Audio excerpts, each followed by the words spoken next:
2019 में हुए पुलवामा आतंकी हमले के मास्टरमाइंड बताए जा रहे आतंकी हमजा बुरहान को पाकिस्तान के कब्जे वाले कश्मीर में अज्ञात हमलावरों ने गोली मार दी, उसकी हत्या कर दी।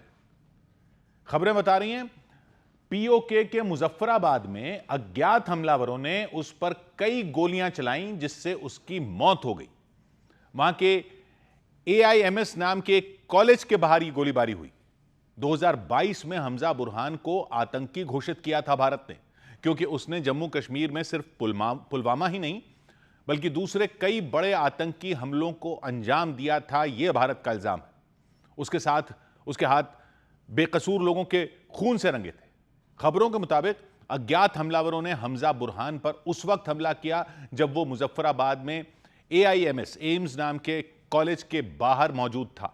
जिस जगह उसे गोली मारी गई वहां खून फैला दिखाई दिया। पुलिस वाले उस जगह को घेर कर खड़े नजर आए। सुरक्षा एजेंसियों से मिली जानकारी के मुताबिक हमजा बुरहान का असली नाम अर्जुमन गुलजार डार था। उसे डॉक्टर के नाम से भी जाना जाता था। जम्मू कश्मीर के पुलवामा के रत्नीपुरा इलाके का रहने वाला था वो, और आतंकी संगठन अल बद्र से जुड़ा हुआ था। करीब 7 साल पहले वो पाकिस्तान गया था। वहां पर उसकी मुलाकात अल बद्र से जुड़े कुछ लोगों से हुई। हमजा बुरहान उसी समय उस आतंकी संगठन में शामिल हो गया था। बाद में वो इसका ऑपरेशनल कमांडर तक बना दिया गया था। सुरक्षा एजेंसियों ने बताया कि हमजा पाकिस्तान में बैठकर जम्मू कश्मीर में आतंकियों की भर्ती, फंडिंग, हथियारों की सप्लाई का नेटवर्क चला रहा था। जम्मू कश्मीर के युवाओं को आतंकी संगठन में शामिल होने के लिए उकसा रहा था। भारतीय सेना के खिलाफ उन्हें भड़काता था, कभी पैसों का लालच देकर, कभी किसी और तरीके से। सुरक्षा एजेंसियों ने उसे लंबे समय से मोस्ट वांटेड लिस्ट में रखा हुआ था। गृह मंत्रालय ने 2022 में उसे आधिकारिक रूप से आतंकवादी घोषित किया था। उस पर UAPA के तहत केस किए गए। देश के खिलाफ आतंकवाद, अलगाववाद या देश विरोधी गतिविधियों के लिए यह सख्त धारा लगाई जाती है। सुरक्षा एजेंसियों ने बताया कि हमजा बुरहान पाकिस्तान में पलने वाले खतरनाक आतंकियों अबू दुजाना, अबू कासिम, बुरहान वानी और जाकिर मूसा का करीबी था। यहां तक कि उसे 2019 के पुलवामा आतंकी हमले का मास्टरमाइंड भी माना गया। 14 फरवरी 2019 को जम्मू कश्मीर के पुलवामा में CRPF के काफिले पर आत्मघाती आतंकी हमला हुआ था। जबरदस्त धमाका हुआ था। 2 बसों के परखचे उड़ गए थे। 40 जवान शहीद हो गए। उधर आतंकी हमजा बुरहान के मारे जाने की खबर को छिपाने की पाकिस्तान की कोशिश के बीच उसके जनाजे का एक वीडियो सामने आया, जिसमें उसके शव पर लोग फूल चढ़ाते और मातम मनाते दिखे। जबकि ISI और आतंकी संगठनों ने उसकी मौत के बाद तक यह दिखाने की कोशिश की थी कि वो जिंदा है, सुरक्षित है, और उसकी मौत की खबरें अफवाहें हैं। सुरक्षा एजेंसियों को 2 ऑडियो क्लिप मिली। उनमें इस तरह के मैसेज देने की कोशिश की गई थी कि जैसे कुछ हुआ ही नहीं। जबकि पाकिस्तान के कब्जे वाले कश्मीर के मुजफ्फराबाद में अज्ञात हमलावरों ने हमजा बुरहान को गोलियों से छलनी कर दिया था, और जानकारी मिली थी जहां पर आतंकी हमजा बुरहान को गोली मारी गई थी, वहीं पर उसकी मौत हो गई थी। हमले के बाद की जो तस्वीरें आई थी उनमें सड़क पर ढेर सारा खून फैला दिखा था। पुलिस वाले उस जगह को घेर कर खड़े दिखाई दिए थे।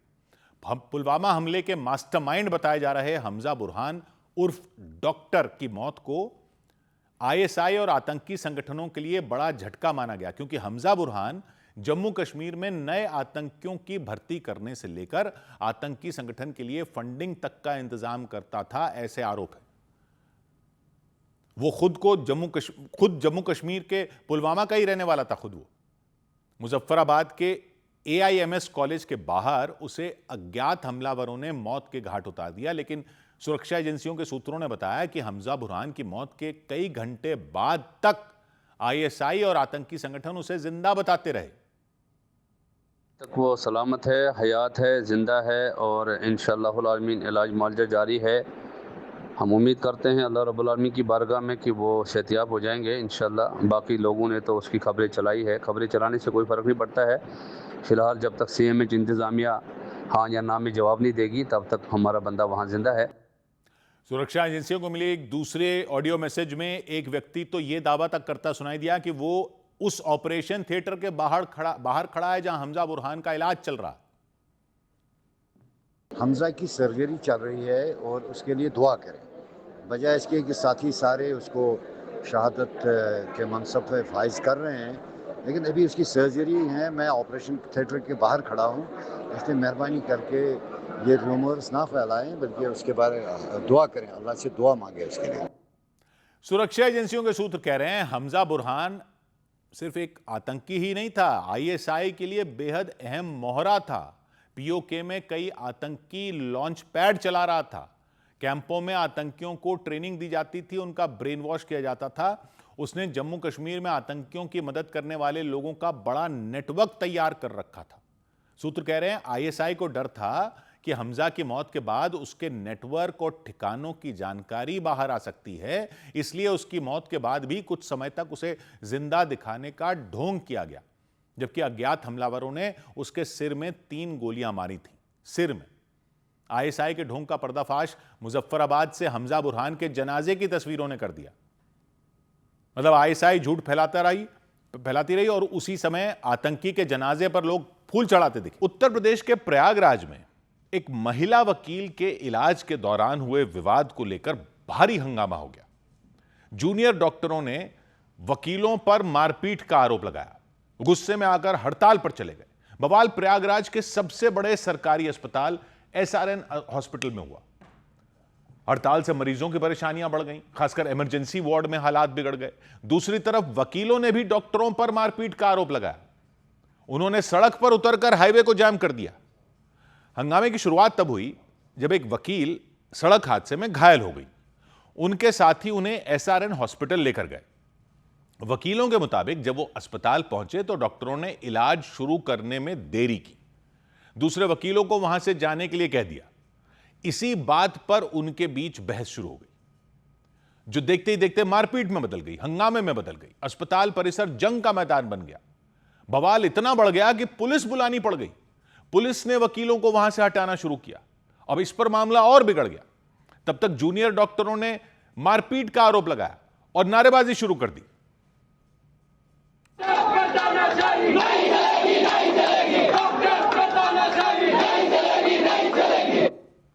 जूनियर डॉक्टर अस्पताल में ही धरने पर बैठ गए। उनके मुताबिक इमरजेंसी वार्ड में भर्ती अपने साथी को देखने के लिए वहां बड़ी संख्या में वकील पहुंच गए थे। इस वजह से दूसरे मरीजों को परेशानी होने लगी थी। यह देखते हुए जब वकीलों को वहां से हटने के लिए बोला गया तो वो आपे से बाहर हो गए, मारपीट शुरू कर दी, तोड़फोड़ शुरू कर दी।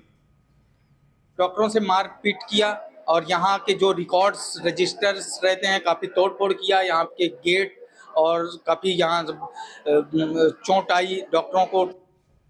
मारपीट में कई डॉक्टर घायल हो गए। डॉक्टरों ने हंगामा करने वाले आरोपियों को पकड़कर उन पर सख्त कार्रवाई किए जाने की मांग की। अस्पताल में सुरक्षा बढ़ाने की मांग की ताकि फिर ऐसी घटना ना हो। लेकिन वकीलों ने इन आरोपों से इनकार कर दिया। उनके मुताबिक मारपीट तो डॉक्टरों ने की, अस्पताल के कर्मचारियों की। वो तो अपने साथी को देखने गए थे, वो कह रहे हैं, उनका हाल जानने गए थे, लेकिन इलाज में देरी हुई। उन्होंने इस पर आपत्ति जताई तो कुछ डॉक्टरों के साथ बहस शुरू हो गई।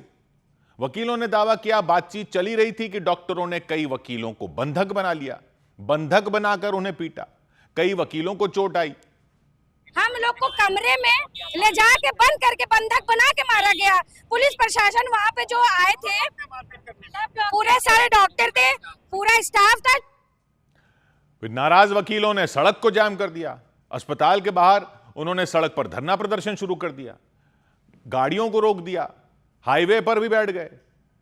पुलिस उन्हें समझाने पहुंची, लेकिन वकीलों का गुस्सा शांत नहीं हुआ। वो डॉक्टरों पर कार्रवाई की मांग पर अड़े रहे। पुलिस ने दोनों पक्षों का बयान फिर दर्ज कर लिया। जहां पर इलाज को लेकर डॉक्टरों और वकीलों में आपस में वाद विवाद हुआ है। दोनों पक्षों से वार्ता चल रही है। मौके पर तत्काल रूप से पुलिस और प्रशासन के सभी अधिकारी और कर्मचारी पहुंचे हैं और पिस गए दूसरे मरीज। एसआरएन हॉस्पिटल में भर्ती मरीजों की हालत खराब हो गई।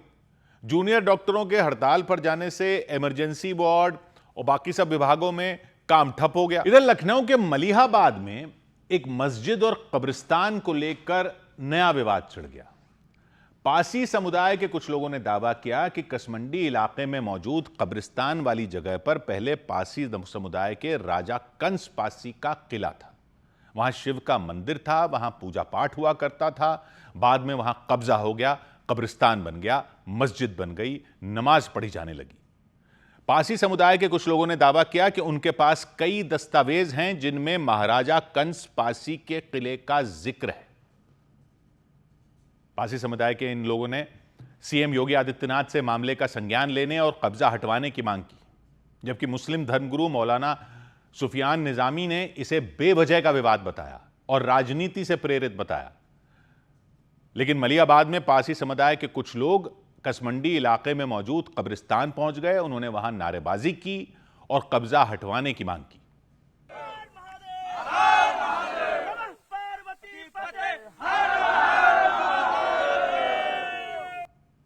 लाखन आर्मी नाम के समुदाय के संगठन के नेता सूरज पासवान ने दावा किया कि जिस जगह पर मुस्लिम समुदाय ने कब्जा करके कब्रिस्तान और मस्जिद बनवाई वो उनके पूर्वजों की है।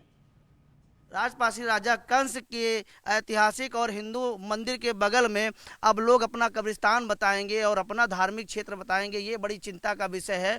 और बहुत सारी आपको हम दिखाएंगे कि अवैध सीमेंटेड मजारें भी बना दी गई हैं।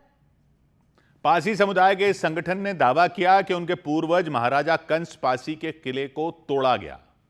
किले के अंदर भगवान शिव का मंदिर था, उसे भी तहस नहस कर दिया गया।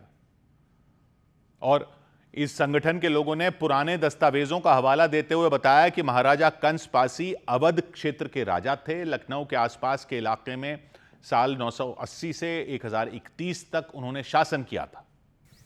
दावा है पासी समाज का कि जो मेरे पीछे आप ये देख पा रहे हैं, यहाँ पहले 10वीं से 11वीं शताब्दी तक यहाँ पर हुआ करता था महाराजा कंस का किला, जो कि अब तब्दील हो गया है। यहाँ पर आप देख पा रहे हैं मस्जिद में। प्रदर्शन के लिए पहुंचे इन लोगों ने उत्तर प्रदेश के मुख्यमंत्री से इस मामले में दखल देने और कब्जा हटवाने की मांग की। चाहता हूं कि शासन प्रशासन संज्ञान ले और उन सभी अराजक तत्वों के ऊपर कार्रवाई करे। जो मंदिर थे उनको मंदिर में पुनः तब्दील किया जाए। मुस्लिम धर्मगुरु मौलाना सुफियान निजामी ने इस विवाद के पीछे राजनीतिक साजिश की बात कही। पासी समाज के लोगों की मांग नहीं है और न वहाँ के मकामी लोगों का कोई इस तरीके का इसमें अमल दखल है। ये एक पॉलिटिकल भीड़ है जो अपने पॉलिटिकल एजेंडे को स्थापित करने के लिए जगह जगह पर मस्जिदों को मंदिर बनाने की कोशिश कर रही है। विवाद बढ़ने और मामले के तूल पकड़ने के बाद पुलिस ने कसमंडी इलाके में मौजूद कब्रिस्तान की सुरक्षा बढ़ा दी। उधर लखनऊ में एक ट्रेन के अंदर शव के टुकड़े मिले, हड़कंप मच गया। ट्रेन में एक बक्सा और 2 बैग मिले, उनमें शव के टुकड़े पड़े हुए थे। उन्हें देखकर लोगों की रूह कांप गई। जांच हुई, पता चला वो शव एक लड़की का था, माफ कीजिए। लड़की की उम्र करीब 13 साल बताई गई। पुलिस ने आरोपियों को ढूंढने के लिए सीसीटीवी वीडियो खंगालने शुरू किए। ट्रेन बिहार के छपरा से लखनऊ आ रही थी। छपरा से लेकर लखनऊ तक हर रेलवे स्टेशन के सीसीटीवी कैमरे खंगाले गए। पुलिस ने बताया छानबीन के दौरान एक सीसीटीवी कैमरे के वीडियो उसके हाथ लगा, जिसमें 3 लोग उस बक्से और बैग को ट्रेन में रखते नजर आए। तो तुरंत उन आरोपियों की पहचान की पुलिस ने, उन्हें हिरासत में लेकर पूछताछ की। और पूछताछ में पुलिस कह रही है पता चला कि उस लड़की की हत्या किसी और ने नहीं बल्कि उसके पिता ने की थी। लड़की के पिता ने ही शव के टुकड़े किए थे, उन्हें बक्से और बैग में भरकर ट्रेन में रख दिया था। पुलिस के मुताबिक 13 साल की वो लड़की दूसरे समुदाय के एक लड़के से बात करती थी। लड़की मुस्लिम समुदाय की थी, लड़का हिंदू समुदाय का। दावा किया गया पिता ने कई बार उसे बातचीत करने से मना किया, उसे रोका, लेकिन वो नहीं मानी। इसी वजह से उन्होंने अपनी बेटी की हत्या कर दी, पुलिस कह रही है। उसके शव के फिर टुकड़े कर दिए। उसको हिरासत में लिया गया और उससे पूछताछ की गई तो उसने बताया कि यह शव उसकी पुत्री का था और उसके द्वारा ही उक्त घटना की गई है। पुलिस कह रही है हत्या में पिता के साथ उनके 2 रिश्तेदार भी शामिल थे। उन लोगों ने मिलकर उस लड़की के शव के 6 टुकड़े किए। सिर गांव के ही एक तालाब में फेंक दिया, धड़ को एक बक्से में रख दिया, हाथ पैरों को अलग अलग बैग में रख दिया। इसके बाद बक्से और बैग को गोमती नगर एक्सप्रेस ट्रेन के एक स्लीपर कोच में रख दिया। जांच के दौरान उन्हें आरोपियों का एक वीडियो मिला पुलिस को। उसमें वो आरोपी बक्से को ट्रेन में रखते दिखाई दिए और उस वीडियो के आधार पर ही हत्या की पूरी गुत्थी सुलझी। छानबीन के दौरान एक फुटेज ऐसा प्राप्त हुआ जिसमें एक स्टेशन पर एक महिला और 2 पुरुष बॉक्स और बैग रखते हुए दिखाई पड़े। पुलिस के मुताबिक आरोपी पिता की 2 और बेटियां थीं। उन दोनों बेटियों ने हिंदू समुदाय के लड़कों से शादी की थी। इसकी वजह से वो पहले ही काफी गुस्से में थे और जब तीसरी बेटी के बारे में उन्हें पता चला कि वो भी एक हिंदू समुदाय के लड़के से बात कर रही है तो उन्होंने गुस्से में आकर उसे मार डाला। पुलिस ने आरोपी पिता को गिरफ्तार कर लिया। इधर बिहार के बेगूसराय में एक व्यक्ति ने अपनी उस बेटी का श्राद्ध कर दिया जो जिंदा है। उनकी मौत नहीं हुई है। जानकारी के मुताबिक 26 साल की उजाला नाम की वो महिला 1 महीने पहले अपनी मर्जी से उन्होंने शादी कर ली थी दूसरी जाति के लड़के से। उजाला के परिवार वाले शादी के लिए तैयार नहीं थे। इसके बाद उजाला ने मंदिर में शादी कर ली थी और अपने ससुराल चली गई और शादी के करीब 1 महीने बाद उजाला के परिवार ने उनका श्राद्ध कर दिया। उजाला के पिता, उनके भाई, परिवार वाले पूजा पाठ करते दिखाई दिए। उजाला की फोटो रखकर, माला चढ़ाकर फोटो पर। शादी से नाराज परिवार वालों ने जिंदा बेटी का श्राद्ध कर दिया और मरा हुआ मान लिया। सारे रिश्ते तोड़ दिए। उजाला ने आरोप लगाया कि श्राद्ध करने के बाद उनके पिता और चाचा फिर उनके ससुराल आए लाठियां लेकर। दोनों ने घर में मौजूद महिलाओं के साथ मारपीट की, उनके गहने छीन लिए और जान से मारने की धमकी देकर वहां से चले गए, लड़की ने आरोप लगाया। उनके मुताबिक मारपीट की वजह से उनकी सास बुरी तरह घायल हो गई, उन्हें अस्पताल में भर्ती करवाना पड़ा। इसके बाद उन्होंने अपने पति के साथ एक वीडियो शेयर किया, अपने परिवार वालों पर कई आरोप लगाए। मेरे घर वाले, मेरे ससुराल घर पे कोई केस या दबाव डालेंगे उसके जिम्मेदार मेरे माँ और मेरे पापा और मेरे चाचा जिम्मेदार। फिर उजाला लिखित शिकायत लेकर पुलिस थाने पहुंच गई। अपने पिता और चाचा के खिलाफ मारपीट का आरोप लगाया, उनके खिलाफ केस दर्ज करवा दिया। सौभाग्य की एक बात यह कि एक हैं तो सेफ हैं के नारे चुनावों में तो याद दिला दिए जाते हैं, लेकिन बाकी टाइम तो जातिवाद चल ही रहा है। अब बेगूसराय में एक परिवार ने अपनी बेटी का श्राद्ध कर दिया, जिंदा बेटी का। आरोप यह कि इसलिए किया क्योंकि उसने उनकी मर्जी के बिना दूसरी जाति में शादी कर ली। फिर कहते हैं जाति का भेद नहीं रखते। बेटी दूसरी जाति में शादी कर ले तो श्राद्ध कर रहे हो, तो और क्या कर रहे हो? लड़की नाबालिग तो है नहीं, 26 साल की है। तो घर की महिला तो बस कहने को देवी है, वैसे तो प्रॉपर्टी ही समझी जा रही है ज्यादातर जगह कि दूसरी जाति में कैसे चली गई। अरे उसकी मर्जी, वो आपकी मिल्कियत थोड़ी ही है। बस दूसरे धर्म के खिलाफ होना हो तभी जाति भूल जानी है क्या? उसके बाद सब आपस में ये ऊंच नीच का पापड़ा खेलते रहेंगे। घर में तो एक रह नहीं सकते तो बाहर क्या सेफ रहेंगे? 100 बात की एक बात। उधर मुंबई के बांद्रा में अतिक्रमण हटाने गई टीम पर पथराव हो गया तो पुलिस ने लाठीचार्ज कर दिया। रेलवे प्रशासन के मुताबिक बांद्रा के गरीब नगर इलाके में लंबे वक्त से रेलवे की जमीन पर कब्जा किया हुआ था लोगों ने। रेलवे की जमीन पर कुछ लोगों ने कब्जा कर लिया था, अवैध तरीके से मकान बना लिए थे, झुग्गियां बना ली थी। रेलवे प्रशासन ने उन्हें हटाने का काम शुरू किया। बॉम्बे हाईकोर्ट और सुप्रीम कोर्ट के आदेश के बाद कार्रवाई हुई थी। अतिक्रमण हटाओ अभियान चलाया। अभियान चलाने से पहले लोगों को मकान खाली करने के आदेश दिए गए, झुग्गियां खाली करने के आदेश दिए गए। कुछ लोगों ने अपने मकान खाली कर भी दिए, झुग्गियां खाली कर दी, लेकिन भारी संख्या में लोगों ने अतिक्रमण हटाओ अभियान का विरोध जताया, हंगामा किया, अपने मकानों के बाहर खड़े हो गए, कार्रवाई रोकने की कोशिश की। अतिक्रमण हटाने पहुंची टीम पर पथराव कर दिया। पुलिसकर्मियों से भिड़ गए वो, पुलिसकर्मियों को घेर लिया। बड़ी संख्या में महिलाएं उनके सामने खड़ी हो गई। पुलिसकर्मियों ने उनसे बात करने की कोशिश की, समझाने की कोशिश की, भीड़ को काबू में करने की कोशिश की, लेकिन भीड़ वहां डटी रही, महिलाएं डटी रही। इसके बाद पुलिसकर्मियों ने उन्हें खदेड़ना शुरू कर दिया। उनके पीछे दौड़ पड़े, भागते नजर आए, भीड़ को हटाते नजर आए, लाठीचार्ज कर दिया और लोगों पर डंडे बरसा दिए। लाठीचार्ज के दौरान लोगों के बीच अफरा तफरी मच गई। लोग इधर उधर दौड़ते दिखे, भागते दिखे और इस बीच कुछ पुलिसकर्मी घायल हो गए, लहूलुहान हो गए।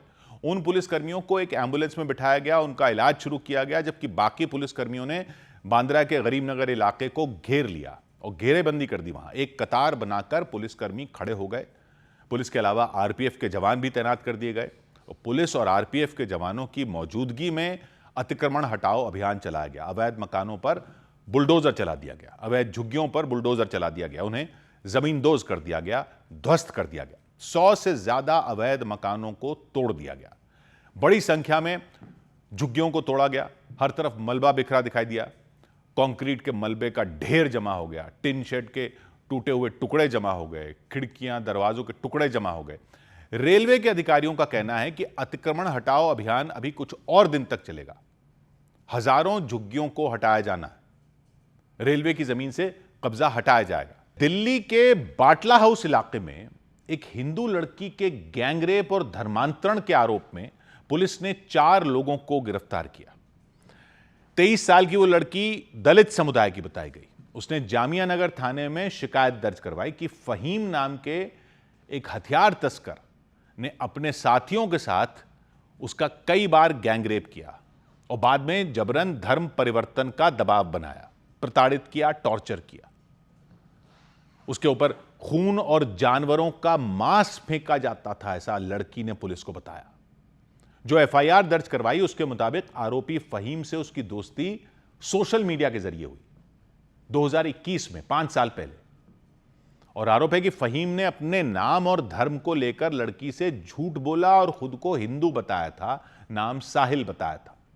दोनों 1 साल तक सोशल मीडिया पर बातें करते रहे। फिर 2022 में फहीम ने लड़की से शादी का वादा किया और उसे बाटला हाउस बुला लिया था। एफआईआर के मुताबिक उसने वहां लड़की को नशीला पदार्थ देकर उसका रेप किया और फिर वीडियो बनाकर उसे ब्लैकमेल करना शुरू कर दिया था। मेरठ में जाकर उसने जबरन उसका धर्मांतरण करवाया। धर्मांतरण करवाने के बाद उससे जबरन निकाह किया। आरोप ये भी लगाया गया है कि उस रेप के अलावा उसने अपने साथ कुछ लोग जो थे उसके रिश्तेदारी में उन्होंने भी उसके साथ सेक्सुअल असॉल्ट किया है। आरोपी फहीम यूपी के मेरठ का रहने वाला है। एफआईआर से पता चल रहा है कि उसने पीड़ित का धर्म बदलवाने के लिए उसे खूब डराया था, धमकाया था। यह एफआईआर में, और इसमें एक मौलवी भी शामिल बताया गया। उसको जबरन परेशान किया जाता था। उसके ऊपर मांस के लूथड़े भी और जो ब्लड है ऐसी चीज़ें फेंकी जाती थी। उसको प्रताड़ित किया जाता था ताकि वो मानसिक रूप से पूरा दबाव में रहे और इसीलिए उसका धर्मांतरण किया गया। उसके बाद उसके साथ जबरन शादी की गई। शादी के बाद उसका एक बच्चा भी है।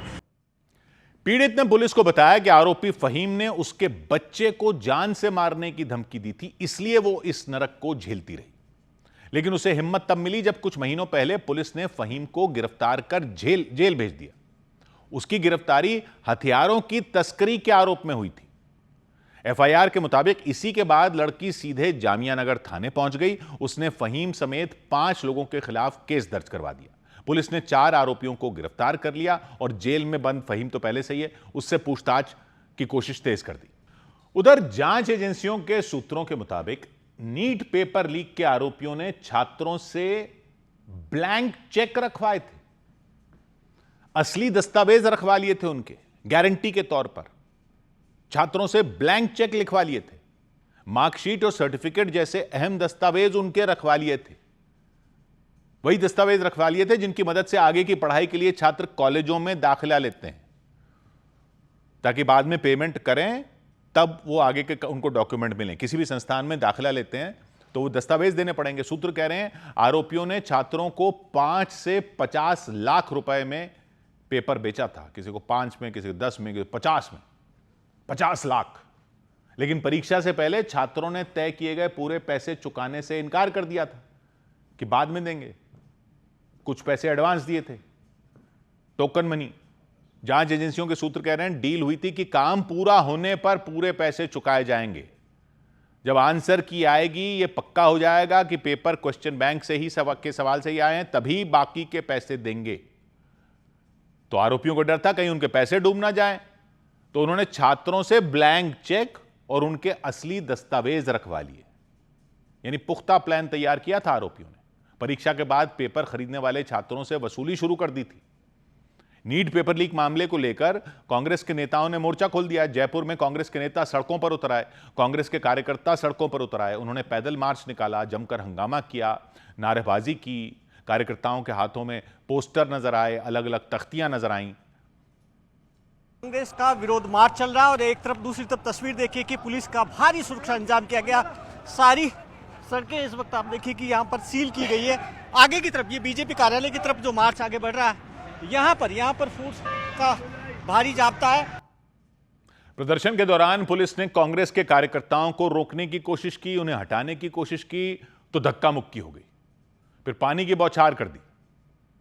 इतने मंत्री हैं, उनको नैतिकता के आधार पर इस्तीफा देना चाहिए धर्मेंद्र प्रधान को, जिनका फोटो इनके साथ आया है, और राजस्थान की सरकार को, भारत सरकार को माफी मांगनी चाहिए, स्वीकार करना चाहिए पेपर लीक हुआ है। जयपुर के साथ ही बेंगलुरु में भी प्रदर्शन किया गया। नीट पेपर लीक मामले को लेकर यूथ कांग्रेस के कार्यकर्ताओं ने विरोध जताया। वहां यूथ कांग्रेस के कार्यकर्ताओं का गुस्सा फूटा, नारे लगाए, सड़कें जाम कर दी, पोस्टर लेकर सड़क पर चलते दिखाई दिए, तख्तियां लेकर चलते नजर आए। उधर कर्नाटक के मैसूरू में एक कार सवार ने एक व्यक्ति को अपनी कार के बोनेट पर 800 मीटर तक घसीट दिया। पुलिस ने बताया कार चलाने वाले का नाम गंगा राजू है और जिसे बोनेट पर घसीटा गया उसका नाम धनंजय है। दोनों के बीच पैसों के लेन देन को लेकर कोई झगड़ा चल रहा था। सब रजिस्ट्रार ऑफिस के बाहर झगड़ा हुआ उसी को लेकर, और पुलिस ने बताया धनंजय ने कुछ लोगों के साथ मिलकर गंगा राजू की कार रोकने की कोशिश की, लेकिन गंगा राजू ने अपनी कार की रफ्तार बढ़ा दी। धनंजय उनकी कार के आगे आ गए तो गंगा राजू ने कार रोकी नहीं, सड़क पर दौड़ा दी। धनंजय कार के बोनेट पर लटक गए और उसे कसकर पकड़ लिया। गंगा राजू तेज रफ्तार में कार चलाते रहे, धनंजय बोनेट पर लटके रहे। धनंजय के साथ वाले लोग बाइक से कार का पीछा करना उन्होंने शुरू कर दिया, लेकिन कार रफ्तार के साथ सड़कों पर दौड़ती रही। 800 मीटर तक धनंजय कार पर लटके रहे। जिसने भी देखा दंग रह गया। कुछ लोगों ने कार रोकने की कोशिश की, लेकिन गंगा राजू कार दौड़ाते रहे। 800 मीटर दूर जाने के बाद उन्होंने कार रोकी तो धनंजय बोनेट से नीचे आ सके। मामला पुलिस तक पहुंच गया। दोनों पक्षों ने केस दर्ज कराया। धनंजय ने आरोप लगाया कि उधार दिए गए पैसों को मांगने पर गंगा राजू ने उन्हें कार से कुचलने की कोशिश की, जबकि गंगा राजू ने भी धनंजय और उनके साथियों पर हमला करने और धमकी देने का आरोप लगाया। उधर उत्तराखंड के रुद्रप्रयाग में रास्ते पर अचानक पहाड़ से पत्थर गिरने लग गए, जिसकी वजह से रास्ते पर चल रहे लोगों की जान खतरे में पड़ गई। हनुमान बैरियर के पास यह हादसा हुआ। कई दुकानें वहां मौजूद हैं। सुबह के वक्त जैसे ही वो दुकानें खुली, लोगों का वहां आना जाना शुरू हो गया। थोड़ी देर में ही वहां कई लोग आ गए, भीड़ लग गई, और तभी अचानक पहाड़ से पत्थरों की एक तरह से बारिश शुरू हो गई। एक साथ कई बड़े बड़े पत्थर गिर गए। कुछ ही सेकंड में वहां पत्थरों का ढेर लग गया। वहां मौजूद लोगों की चीखें निकल गई। ये देखकर बुरी तरह वो डर गए। जानकारी मिली उस पहाड़ के नीचे से गुजर रहे 2 लोग पत्थरों के नीचे दब भी गए। इसके बाद तो वहां भगदड़ जैसे हालात बन गए। लोग उस जगह से पीछे हट गए। किसी ने उन लोगों को निकालने की हिम्मत नहीं की, क्योंकि लोगों को डर था वहां दोबारा पहाड़ से पत्थर न गिरने लग जाए।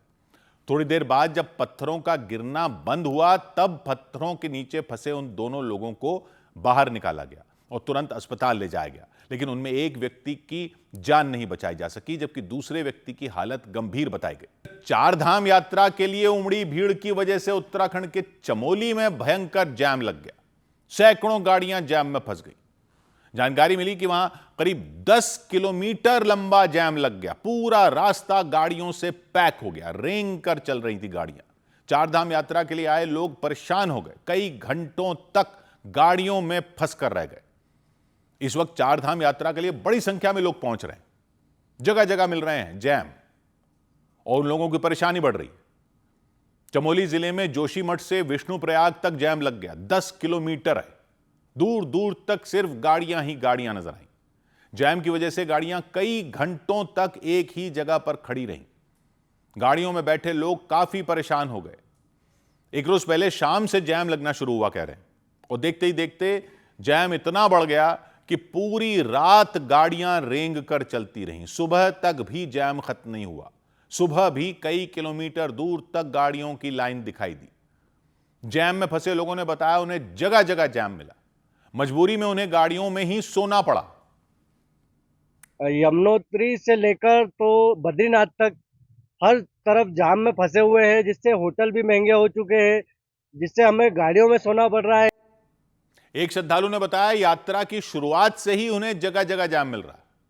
यमुनोत्री से लेकर गंगोत्री तक हर जगह 10-10 घंटे का जाम मिला, वो कह रहे हैं। सबसे पहले हम यमुनोत्री गए, वहाँ पे हमको जाम मिला 8 से 10 घंटे का। फिर उसके बाद में गंगोत्री में भी हम कम से कम 10 से 15 घंटे तक फंसे रहे। चमोली में लगे जाम में कई एम्बुलेंस भी फंस गई, मरीजों की जान पर बनाई। बच्चों से भरी स्कूल बस भी कई घंटों तक जाम में फंसी रही। चमोली में हाईवे जगह जगह से धंसा हुआ है, कह रहे हैं, जिस वजह से वहां आए दिन लंबा जाम लगता रहता।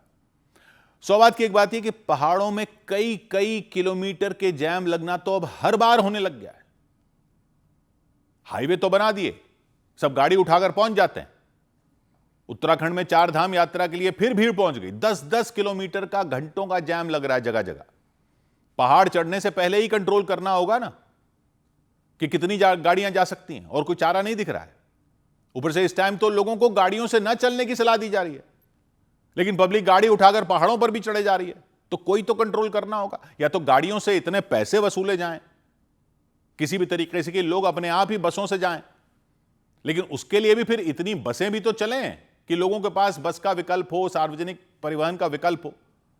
लेकिन यह भी है कि गाड़ियों से न चलने को कहा जा रहा है। पेट्रोल डीजल बचाने के लिए तो देश में ही घूमने को भी कहा जा रहा है कि विदेश भी मत जाओ। अब गर्मियों में तो लोग पहाड़ों की तरफ ही ज्यादा रुख करते हैं। तो यह तो प्लानिंग करनी पड़ेगी हर लेवल पर। मैदानी इलाकों में तो 2 लेन की 4 लेन और 6 लेन की सड़क बना देंगे। पहाड़ में तो चौड़ा करने की भी एक लिमिट है। तो लोगों को ही किसी तरह रोकना पड़ेगा ताकि भीड़ कम हो, और इस तरीके से कम हो कि पहाड़ों पर पर्यटन से होने वाली कमाई भी कम ना हो। गंगा तो तब नहाएंगे ना सब। सौभाग्य की एक बात, उधर मध्य प्रदेश के जबलपुर में भीषण गर्मी के बीच एनसीसी ट्रेनिंग कैंप में शामिल बच्चों की तबीयत बिगड़ गई।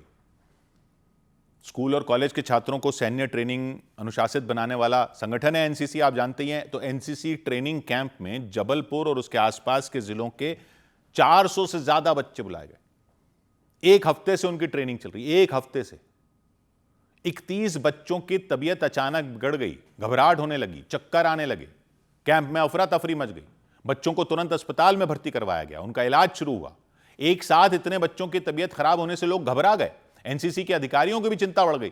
कुछ बच्चों ने दावा किया कि खाना खाने के बाद उन्हें चक्कर आने लग गए, उनकी हालत खराब हो गई। तो खाना खाने की बात उन्होंने कही तो फूड पॉइजनिंग की आशंका जता दी गई। सर हमने खाना खाया और पानी पिया और उसके बाद सर चक्कर आने लगे लगातार, फिर सब बच्चों। लेकिन अस्पताल के एक डॉक्टर ने हीट स्ट्रोक की बात बोली। उनके मुताबिक उन बच्चों में हीट स्ट्रोक के लक्षण मिले।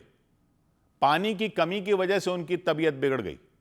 कुछ छात्रों का भी कहना था कि वो तेज धूप में ट्रेनिंग कर रहे थे, दौड़ भाग कर रहे थे, गर्मी ज्यादा थी। पानी की कमी होना, ब्लड प्रेशर कम होना और घबराहट होना, सामान्यतः लक्षण आते हैं जो इनमें भी आ रहे हैं। हालांकि जितने अभी मरीज देखे उन सबके ब्लड प्रेशर और बाकी पैरामीटर्स मेंटेन है। जिन बच्चों की तबीयत बिगड़ी उनमें 15 लड़के बताए गए, 16 लड़कियां। कैंप के अधिकारियों ने उन बच्चों के परिजनों को जानकारी दी, उन्हें अस्पताल बुलाया गया। हालांकि वो सारे बच्चे खतरे से बाहर बताए गए। डॉक्टरों ने उन्हें ज्यादा से ज्यादा पानी पीने की सलाह दी और तेज धूप में जाने से मना किया। 100 बात की एक बात यह कि डॉक्टर अब मना कर रहे हैं। डॉक्टर तो पहले से मना कर रहे हैं, पर अधिकारी अब कह रहे हैं धूप में मत जाओ।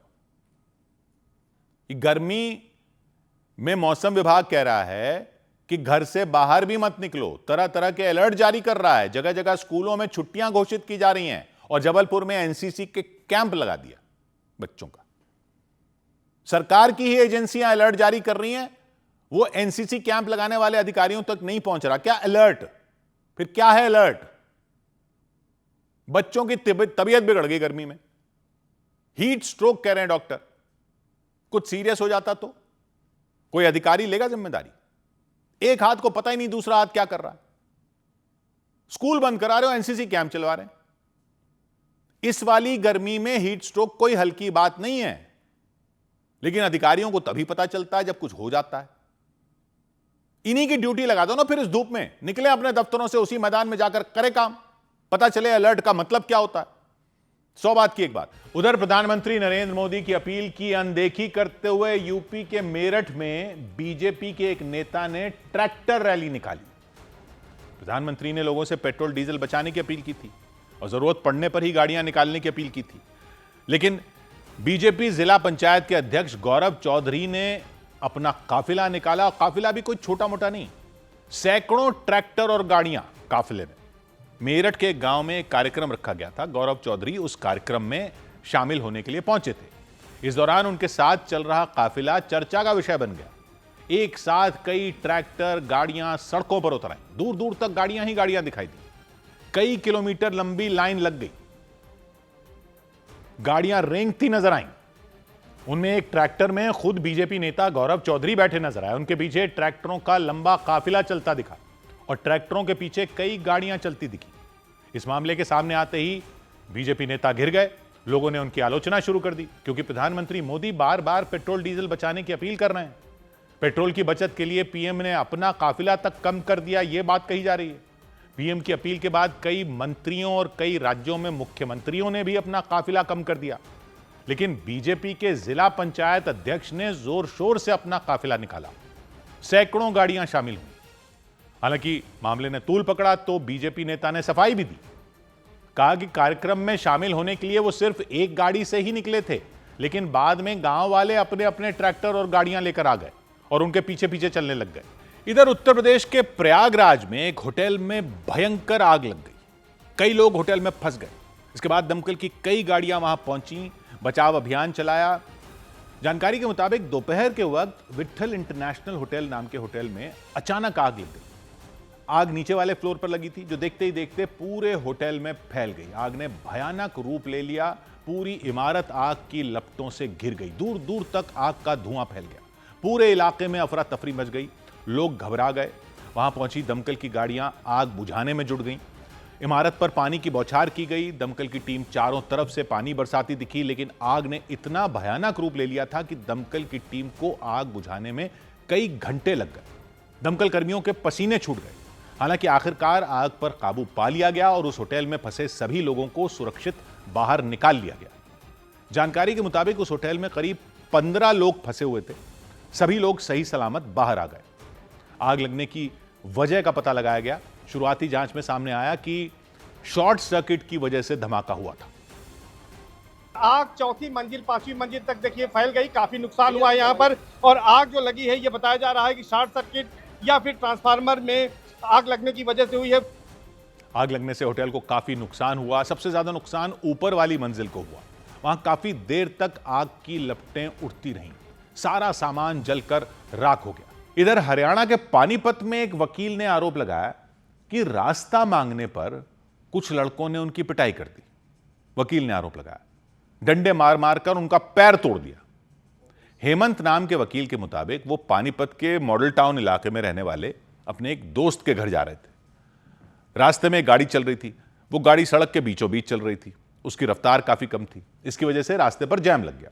गाड़ियों की लंबी लाइन लग गई। तभी हेमंत ने हॉर्न बजाया और आगे निकलने के लिए रास्ता मांगा, लेकिन इस बात पर उस गाड़ी में बैठे लोग भड़क गए। वो उन्हें गाली देने लग गए। ये वकील का आरोप है। तभी उनमें एक लड़का गाड़ी के अंदर खड़ा हो गया। आरोप लगा कि उसने हवा में पिस्तौल लहरा दी और वकील को जान से मारने की धमकी दी। हेमंत जी द्वारा उनसे हॉर्न बजाकर रास्ता मांगा गया, जिसके उपरांत उन्होंने हेमंत जी पर पिस्टल तान दी व धमकी दी गई कि इधर को जान से मार देंगे। थोड़ी देर में वहां कई लोग इकट्ठा हो गए। गाड़ी को घेर लिया। लड़के घबरा गए, चुपचाप वहां से चले गए। लेकिन इसके बाद जो हुआ उसका किसी को अंदाजा नहीं था। वहां से निकलने के बाद हेमंत नाम के वो वकील एक रेस्टोरेंट में गए।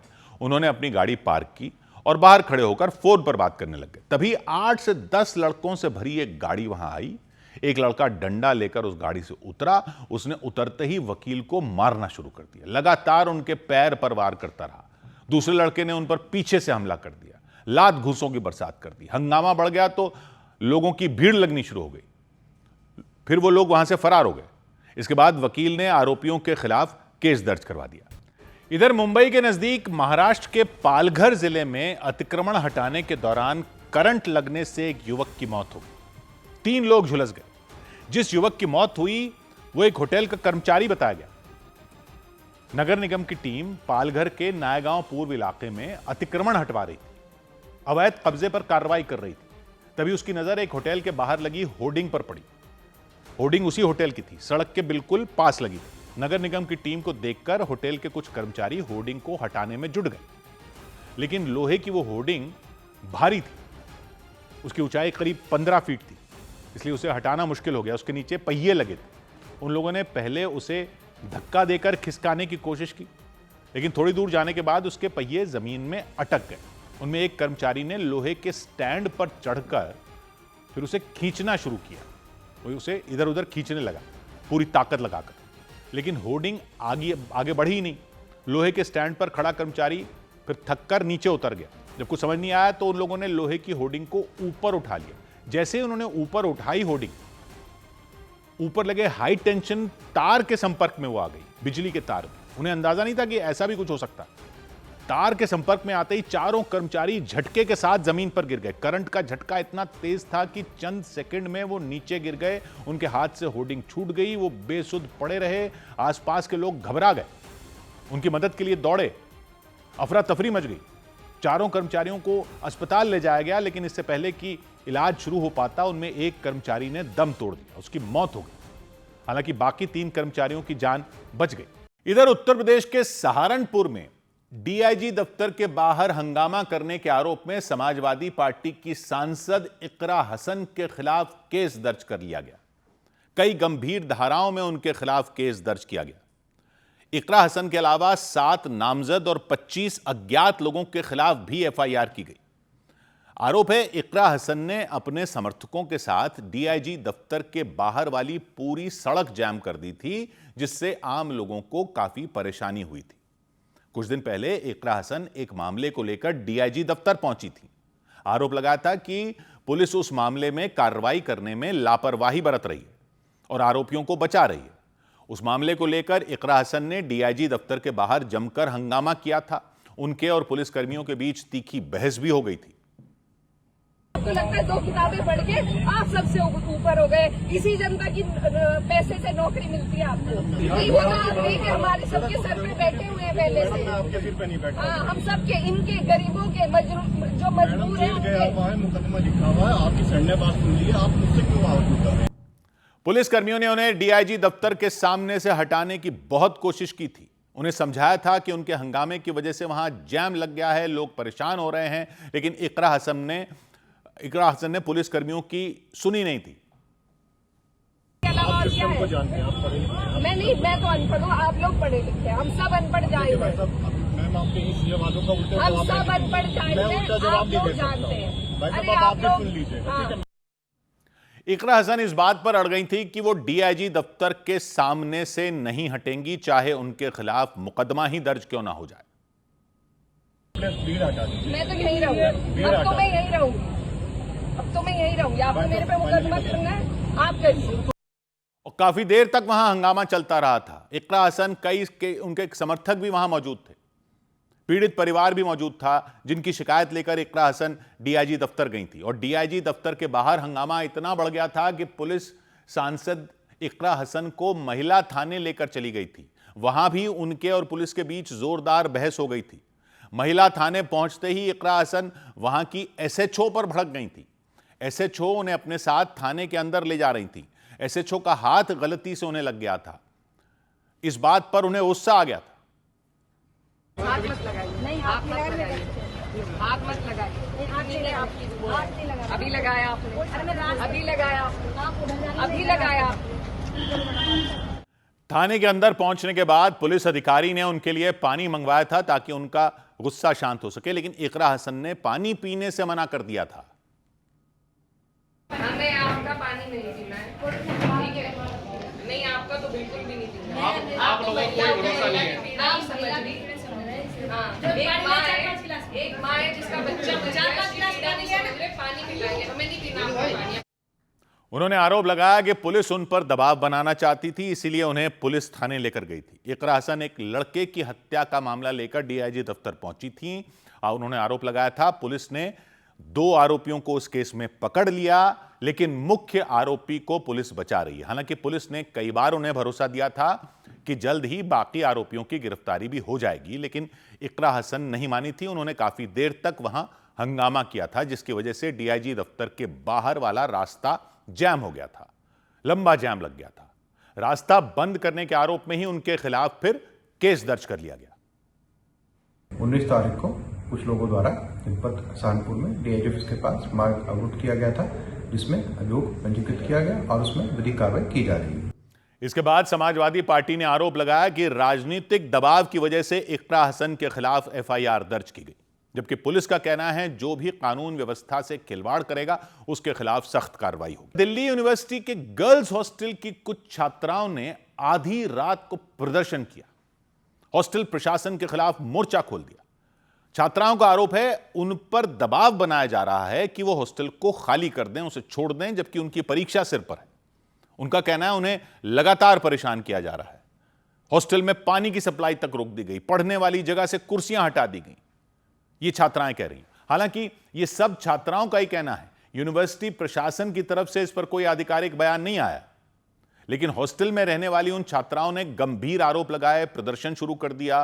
रात के वक्त हॉस्टल प्रशासन के दफ्तर के बाहर गेट पर जमा हो गईं, ढपली बजाकर अपनी आवाज उठाई।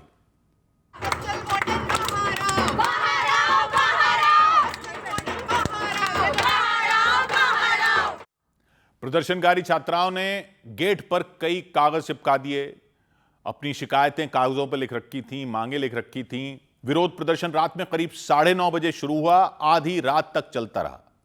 छात्राओं ने नारे लगाए कि हॉस्टल के वार्डन बाहर आकर उनसे बात करें।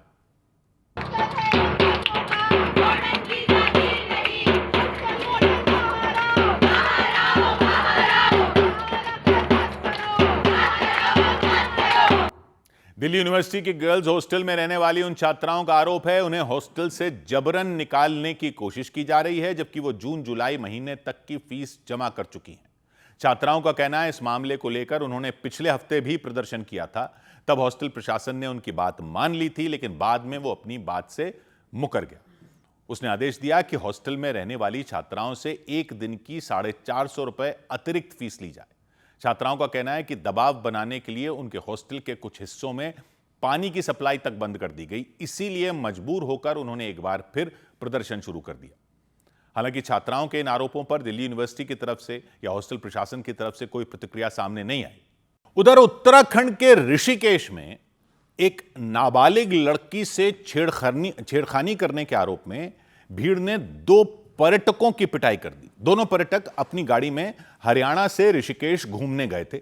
आरोप लगा कि रास्ते में जाते हुए उन्होंने एक लड़की से छेड़खानी की, उसे गंदे गंदे इशारे किए, जिससे वो लड़की बुरी तरह डर गई। उसने आसपास मौजूद लोगों को इस बारे में बताया और लड़की की बात सुनते ही लोगों का खून खौल गया। उन्होंने तुरंत उस गाड़ी को रोका और चारों तरफ से गाड़ी को घेर लिया। इसके बाद कुछ लोगों ने उस गाड़ी का दरवाजा खोला और अंदर घुस गए। दोनों पर्यटकों को उन्होंने मारना शुरू कर दिया, लात घूंसे बरसा दिए। लोगों की भीड़ लग गई, रास्ता जाम हो गया, गाड़ियों की लंबी लाइन लग गई। तभी कुछ लोगों ने उनमें एक पर्यटक के सारे कपड़े उतार दिए, उसे खींचकर गाड़ी से बाहर निकाला और सड़क पर दौड़ा दौड़ा कर मारा। वो लड़का खुद को बचाने की बहुत कोशिश कर रहा था, लेकिन उन लोगों से का गुस्सा तो जैसे 7वें आसमान पर पहुंच गया। उस लड़के को बुरी तरह पीटा उन्होंने, बिना कपड़ों के सड़क पर दौड़ाया। दूसरी तरफ कुछ लोगों ने दूसरे पर्यटक को भी घेर लिया, उसे भी बुरी तरह मारा। लोगों ने मार मार कर उसका खून निकाल दिया। इतना करने पर भी जब उन लोगों का मन नहीं भरा तो उन लोगों ने उनकी गाड़ी के शीशे फोड़ दिए। पूरे हंगामे की वजह से वहां अफरा तफरी मच गई, लंबा ट्रैफिक जैम लग गया। कुछ लोगों ने पुलिस को वहां बुला लिया। पुलिस ने किसी तरह मामला शांत करवाया। दोनों घायल पर्यटकों को अस्पताल में भर्ती करवाया। उधर मध्य प्रदेश के ग्वालियर में कुछ लोगों ने एक होटल में खाना नहीं मिलने पर वहां फायरिंग कर दी। जानकारी मिल रही कि वो लोग होटल में खाने के लिए पहुंचे थे, लेकिन तब तक देर हो चुकी थी, खाना खत्म हो चुका था। होटल बंद होने वाला था, खाना खत्म हो चुका था। होटल के कर्मचारी भी घर जाने की तैयारी कर रहे थे। होटल का शटर गिरा दिया था उन्होंने। इस बात पर उन ग्राहकों का गुस्सा फूट पड़ा। उन पर आरोप लगा कि उन लोगों ने होटल के कर्मचारी और मैनेजर से बहस कर ली, उनसे बदतमीजी की। थोड़ी देर बाद उन लोगों ने अपने साथियों को भी बुला लिया और बहस के बीच कुछ लोग मोटरसाइकिलों से वहां पहुंच गए। उनमें एक युवक ने होटल के मैनेजर और कर्मचारियों को निशाना बनाया, उन पर अचानक गोली चला दी। फायरिंग होते ही अफरा तफरी मच गई। एक युवक मोटरसाइकिल के पीछे छिप गए। कुछ लोगों ने भागकर अपनी जान बचाई।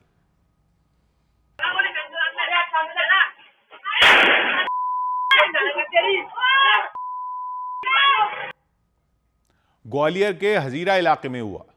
फायरिंग की वजह से वहां दहशत मच गई। कर्मचारी वहां से भाग निकले। वो लोग तब भी नहीं रुके। उनमें एक युवक ने होटल के बाहर रखा काउंटर गिरा दिया। उसे झटके से जमीन पर फेंक दिया। गुस्से में आकर शटर पर लात मारना शुरू कर दिया। तभी दूसरे युवक ने ईंट उठाकर हिटोल होटल की तरफ फेंकी। उन लोगों ने खूब हंगामा किया, तोड़फोड़ की और थोड़ी देर बाद वहां से चले गए। फिर थाने में शिकायत दर्ज करवाई गई। एक होटल में फायरिंग की घटना हुई है। उसी घटना में जो है अभी वीडियो लिए गए हैं एवं फरियादियों से भी बात की गई है। कुछ आरोपियों के नाम अभी सामने आए हैं, उन पर कार्रवाई चल रही है। पुलिस ने बाहर लगे सीसीटीवी कैमरों की मदद से आरोपियों की पहचान की और उनकी तलाश शुरू कर दी। इधर बिहार के नवादा में ककोलत वाटरफॉल में एक साथ हजारों लोग पहुंच गए। इतने पहुंच गए कि हालात बेकाबू हो गए, पैर रखने तक की जगह नहीं बची। जैसे जैसे गर्मी बढ़ी, वाटरफॉल में लोगों की संख्या भी बढ़ती चली गई। नवादा से ही नहीं, आसपास के जिलों से भी लोग वहां पहुंचने शुरू हो गए। भारी भीड़ इकट्ठा हो गई। पुलिस की टीम, वन विभाग की टीम के लिए भीड़ को संभालना मुश्किल हो गया। उनके हाथ पांव फूल गए वहां, क्योंकि वहां एक साथ हजारों लोग पहुंच गए। दूर दूर तक सिर्फ लोगों की भीड़ ही भीड़ नजर आई। हालात ऐसे हो गए कि लोगों का चलना तक मुश्किल हो गया, जगह ही नहीं बची। किसी तरह बस आगे बढ़ रहे थे। कोई किसी को धक्का मारकर आगे बढ़ता दिखा, कोई अपने बच्चों को बचाते हुए धीरे धीरे आगे बढ़ रहा था। जगह जगह पुलिस भी तैनात थी। पुलिस भीड़ को संभालने की पूरी कोशिश कर रही थी, लेकिन भीड़ ही बहुत ज्यादा थी। भीड़ को वो बाहर निकालने में जुटी थी, लेकिन पुलिस की कोई भी कोशिश कामयाब ही नहीं हो पा रही थी। भीड़ और बढ़ती चली गई। लोग वाटरफॉल वाली जगह पर घुसते चले गए। हालात बेकाबू हो गए। कई महिलाएं, बच्चे भी थे। धक्का मुक्की की वजह से काफी परेशान हो गए सब। ककोलत वाटरफॉल पर अचानक भीड़ बढ़ने से सुरक्षा व्यवस्था पर भी सवाल खड़े हो गए। हादसे का खतरा बढ़ गया। वाटरफॉल देखने आए कुछ लोगों ने आरोप लगाया कि वहां लगातार टिकट बांटे जा रहे थे। लोगों की संख्या का किसी को कोई अंदाजा ही नहीं था। लोगों के मुताबिक वहां न तो पार्किंग की व्यवस्था है, न वाटरफॉल के आसपास सुरक्षा गार्ड है, न ही कोई लाइफ जैकेट है। तो जैसे ही मामला सामने आया, प्रशासन और वन विभाग की टीम की बैठक बुलाई गई। भीड़ को संभालने के लिए सख्त कदम उठाने पर चर्चा की गई। लोगों से अपील की गई कि वो कुछ वक्त के लिए वाटरफॉल न जाएं। उधर उत्तराखंड के हरिद्वार में गंग नहर में बिरयानी फेंकने के आरोपों पर हंगामा हो गया। कुछ लोगों ने मोटरसाइकिल सवार 2 युवकों पर आरोप लगाया कि उन्होंने वहां चिकन बिरयानी फेंक दी। इस पर लोग भड़क गए। उन्होंने दोनों युवकों से पूछताछ की, उन्हें खूब सुनाया। कुछ और लोग वहां जुट गए। हंगामा बढ़ गया। एक युवक ने भागने की कोशिश की। तभी वहां खड़े एक व्यक्ति ने उसका वीडियो रिकॉर्ड करना शुरू कर दिया। हालांकि वो युवक मोटरसाइकिल पर बैठकर आगे बढ़ गया, लेकिन उसके साथ आया दूसरा युवक वहीं खड़ा रहा। उसके पास एक नीला ड्रम दिखा, उसके अंदर खाना लगा नजर आया। वीडियो बना रहे व्यक्ति ने दावा किया कि उसमें चिकन बिरयानी थी। युवक ने बिरयानी गंगा में फेंक दी, यह आरोप लगाया। इस पर वहां मौजूद दूसरे लोग भड़क गए। दोनों भाई अभी इन्होंने यहाँ गंगा जी में बिरयानी के चावल डाले हैं। ये चावल यहाँ पड़े हुए भी देख सकते हैं आप। लोग उस युवक से लगातार पूछते रहे कि उस ड्रम में क्या था, लेकिन वो चुपचाप खड़ा रहा। कुछ लोगों ने आरोप लगाया, मना करने के बाद भी उसने गंगा नदी में खाना फेंका, बिरयानी फेंकी। गंगा जी में साइड में डाल बिरयानी के चावल डाल ले, ऐसे ही चला जाएगा ये। रोकने पर भी इन्होंने टप जो है यहाँ पलट दिया पूरा बिरयानी का। हरिद्वार के ज्वालापुर इलाके में हुआ। थोड़ी देर बाद वीडियो बना रहे व्यक्ति ने युवक को धक्का दिया। वो लड़खड़ा गया, उसने हाथ जोड़ लिए, फिर वहां से आगे बढ़ने लग गया।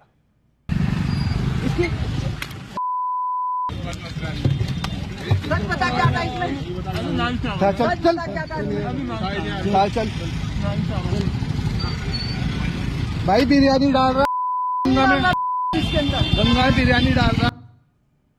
वो कहता रहा कि इसमें दाल चावल थे। तो फिर साधु संतों का गुस्सा भड़क गया जब ये बिरयानी वाले आरोप लगे। कुछ संतों ने उन युवकों पर आरोप लगाया कि उन्होंने जानबूझकर गंगा में बिरयानी डाली।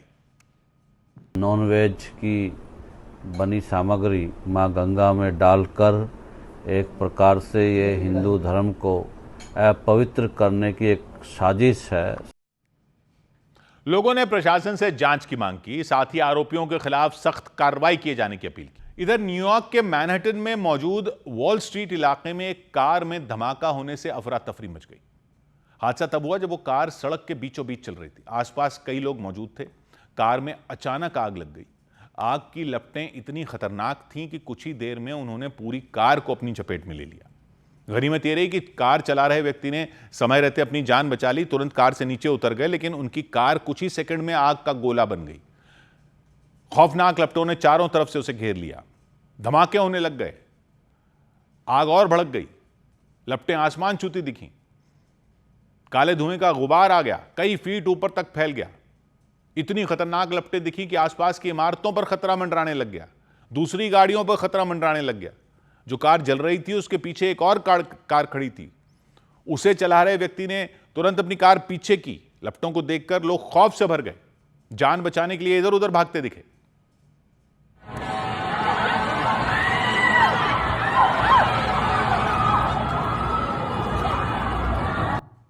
तेज हवाओं के कारण आग की लपटें काफी दूर तक फैल गईं, आसमान में काला धुआं भर गया। जिस कार में धमाका हुआ उसके आसपास सब कुछ धुंधला पड़ गया। दमकल विभाग की टीम आग बुझाने में जुट गई, लेकिन तब तक वो कार पूरी तरह जल गई। शीशे चकनाचूर हो गए, सफेद कार पर सिर्फ कालिक दिखाई दी। आगे का हिस्सा तो गायब ही हो गया, टायर जलकर आधे हो गए। फिर दमकल कर्मियों ने आग बुझाई। उधर पाकिस्तान से कुछ ऐसी तस्वीरें आईं जिन्होंने पाकिस्तान के आतंक प्रेम को एक बार फिर दुनिया के सामने ला दिया। तस्वीरों में दिखा आतंकी तलहा सईद पाकिस्तान में खुलेआम घूम रहा है, नेताओं से मिल रहा है, मंत्रियों से मिल रहा है, मंच साझा कर रहा है। तलहा सईद आतंकी संगठन लश्कर ए तैयबा के मुखिया हाफिज सईद का बेटा है, जो मुंबई हमले का मास्टरमाइंड है। हाफिज सईद भारत में कई आतंकी घटनाओं में उसके बेटे तलहा सईद का नाम भी है। तलहा सईद को लश्कर ए तैयबा के बड़े चेहरों में गिना जाता है, इसीलिए भारत समेत कई देशों ने उसे आतंकी घोषित कर रखा है। लेकिन इसके बाद भी तलहा सईद पर पाकिस्तान में कोई रोक नहीं लगी है। बेरोक टोक सरेआम घूमता दिखाई दिया, बड़े बड़े नेताओं से बात करता दिखा, गले लगाता दिखा, उनकी मौजूदगी में मंच से भाषण देता दिखा। ये तस्वीरें पाकिस्तान के फैसलाबाद से आई। वहां स्टेबिलिटी ऑफ पाकिस्तान कॉन्फ्रेंस नाम का एक सम्मेलन हुआ। स्टेबिलिटी ऑफ पाकिस्तान, बड़ी संख्या में लोग पहुंचे, शहबाज सरकार से जुड़े कई लोग पहुंचे, नेता पहुंचे, धर्मगुरु भी पहुंचे। लेकिन तलहा सईद भी अपने लाव लश्कर के साथ पहुंच गया। जोरदार स्वागत किया गया, उसका सम्मान किया गया, पगड़ी पहनाई गई, मंच पर बैठने के लिए ऊंची कुर्सी दी गई, मानो कोई बड़ा नेता या मंत्री हो। और इतने पर बात खत्म नहीं हुई। कुछ देर बाद वहां पाकिस्तान के एक बड़े नेता की एंट्री हो गई, राणा सनाउल्लाह खान की एंट्री हुई। वो पाकिस्तान के प्रधानमंत्री शहबाज शरीफ के सलाहकार हैं। सबसे पहले आतंकी हाफिज सईद के बेटे तलहा सईद से उन्होंने मुलाकात की, एक दूसरे के हाथ पकड़े, हंस हंस कर बातें की। फिर तलहा सईद ने मंच से भड़काऊ भाषण दिए, कट्टरपंथी बयान दिए, और उसी मंच से राणा सनाउल्लाह खान भी भाषण देते दिखाई दिए। यानी जिस मंच से एक आतंकी ने जहर उगला, उसी मंच का इस्तेमाल पाकिस्तान के पीएम के सलाहकार ने भी किया। नारेबाजी भी हुई। उसके बाद मंच के नीचे मौजूद लोग दोनों हाथ उठाकर नारे लगाते नजर आए। और फैसलाबाद का यह इकलौता कार्यक्रम नहीं रहा जहां तलहा सईद इस तरह पहुंचा हो, एक जनाजे में भी शामिल हुआ।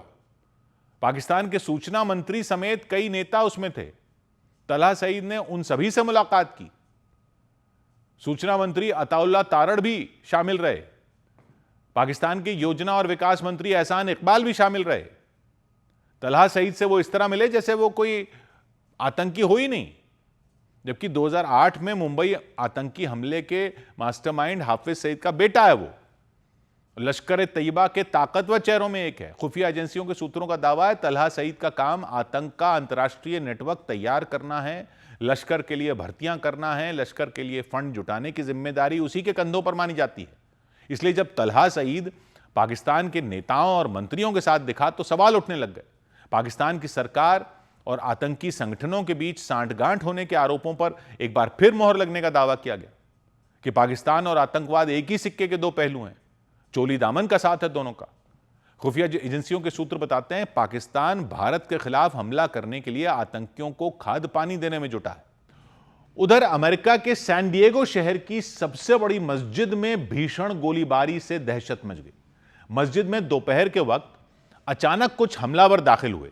उन्होंने वहां गोलियों की बौछार शुरू कर दी, एक के बाद एक गोलियां बरसाते रहे। अंधाधुंध गोलीबारी से मस्जिद में अफरा तफरी मच गई। वहां मौजूद लोग घबरा गए, लोग इधर उधर भागने लगे। कई लोग गोलीबारी की चपेट में आ गए। आशंका जताई गई कुछ लोगों की गोलीबारी में जान चली गई, कुछ घायल हो गए। और गोलीबारी की खबर लगते ही वहां की पुलिस ने उस मस्जिद को चारों तरफ से घेर लिया। पुलिस ने मस्जिद के बाहर सुरक्षा घेरा बना दिया, मस्जिद के अंदर सुरक्षा घेरा बना दिया, पूरे इलाके की घेरेबंदी कर दी। आसपास बड़ी संख्या में पुलिस के जवानों की तैनाती कर दी गई। कुछ पुलिसकर्मी मस्जिद के अंदर दाखिल हो गए, कुछ मस्जिद के बाहर तैनात हो गए। पुलिसकर्मी दौड़ते दिखे, भागते दिखे, तलाशी लेते नजर आए। मस्जिद का एक एक कोना छान मारा। पुलिस ने वहां फंसे लोगों को बाहर निकाला, बच्चों को बाहर निकाला। तलाशी अभियान के दौरान मस्जिद के नजदीक सड़कों पर भारी संख्या में पुलिस की गाड़ियां खड़ी नजर आईं। वहां से गुजर रहे लोगों की भी गाड़ियां खड़ी नजर आईं। हर तरफ पुलिस का सख्त पहरा। अमेरिका के मीडिया ने जानकारी दी कि पुलिस की कार्रवाई में 2 संदिग्ध हमलावर मारे गए, लेकिन पुलिस की शुरुआती जांच में हमलावरों की पहचान नहीं हो सकी। गोलीबारी की वजह का भी पता नहीं चल सका। कैलिफोर्निया के सैन डिएगो शहर में यह गोलीबारी की घटना हुई, लेकिन न्यूयॉर्क के इस घटना पर न्यूयॉर्क के मेयर जोहरान ममदानी ने दुख जताया। गोलीबारी को उन्होंने मुस्लिम समुदाय के खिलाफ हिंसा बताया। अमेरिका के मुस्लिम संगठनों ने इस गोलीबारी की निंदा की। उन्होंने पुलिस से हमलावरों के खिलाफ सख्त कार्रवाई किए जाने की मांग की। सैन डिएगो शहर में जो ये गोलीबारी हुई, इसके बाद न्यूयॉर्क में मौजूद मस्जिदों की सुरक्षा बढ़ा दी गई। मस्जिदों में पुलिस के जवानों को तैनात कर दिया गया। मस्जिदों के आसपास पुलिस के जवानों को तैनात कर दिया गया। उधर उत्तर अमेरिकी देश मेक्सिको में एक चर्च के नजदीक चल रही आतिशबाजी के दौरान भयंकर हादसा हो गया। आतिशबाजी के वक्त निकली चिंगारी गलती से गैस सिलेंडरों के पास पहुंच गई। वो सिलेंडर फट पड़े, जोरदार धमाके हुए, आग लग गई, अफरा तफरी मच गई। जहां जश्न चल रहा था वहां चीख पुकार मच गई। मेक्सिको के जलिस्को प्रांत में हुआ ये। चर्च के बाहर हुए धमाकों ने लोगों को दहशत से भर दिया। डर के मारे लोगों ने चीखना चिल्लाना शुरू कर दिया।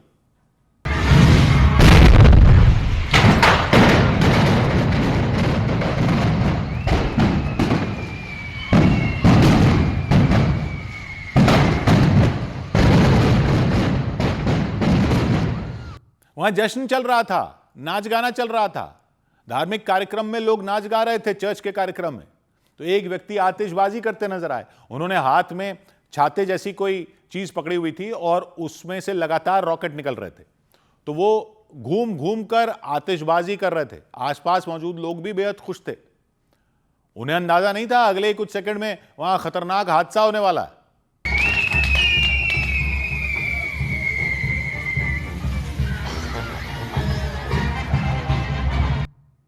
तो ये आतिशबाजी हो रही थी तो कुछ रॉकेट चर्च परिसर में रखे सिलेंडरों तक पहुंच गए और जोरदार विस्फोट हो गया। इतना तगड़ा धमाका कि लोग दहल गए, बुरी तरह घबरा गए, भगदड़ मच गई। जिसे जहां जगह मिली जान बचाने के लिए उसी तरफ भाग गया।